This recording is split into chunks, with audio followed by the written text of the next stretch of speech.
एकंदरीत आज निकाल लागलेला आहे. 227 जागा, तब्बल 227 जागा महायुतीला मिळत आहेत. मात्र याच दरम्यान महाविकास आघाडीच्या नेत्यांच्या माध्यमातून किंवा दबक्या आवाजात एक चर्चा पुन्हा एकदा सुरू झाली, ती म्हणजे ईव्हीएमची. एकीकडे झारखंडमध्ये काँग्रेस महाविकास आघाडी हा विजय स्वीकारते आणि महाराष्ट्रात नाही का? यावरती नेमकी आपली काय प्रतिक्रिया आहे? मला वाटतं जय पराजय तर होत असतात.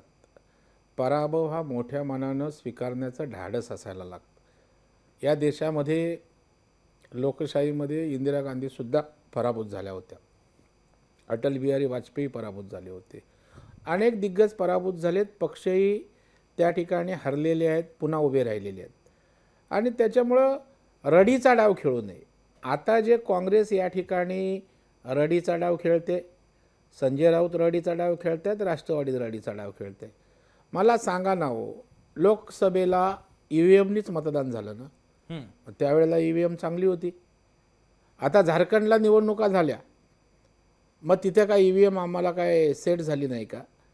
मला वाटतं सोयीचं या ठिकाणी बोलायचं, अशा प्रकारची यांची पद्धत आहे. लोकशाहीमध्ये आपण जनतेचा निकाल, मतदारांचा कौल मानला पाहिजे. आम्ही कसं लोकसभेमध्ये जे काही नुकसान झालं, लोकांनी का बरं मतदान केलं नाही, मी आत्मपरीक्षण केलं. देवेंद्रजींनी अभ्यास केला लोकशाहीच्या सगळ्या जे का अपयश झाला त्याचा, स्ट्रॅटेजी केली, खोटे नॅरेटिव्ह परास्त केले. उलट आम्ही नॅरेटिव्ह सेट करत गेलो या निवडणुकीत, ते उत्तरं देत गेले.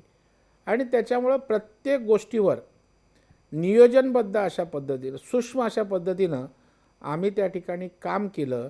आम्ही हरलो म्हणून दूषणं देत केवळ बसलो नाही, आत्मपरीक्षण करत त्या ठिकाणी पुन्हा विधानसभेला सामोरं गेलो आणि यश मिळवलं.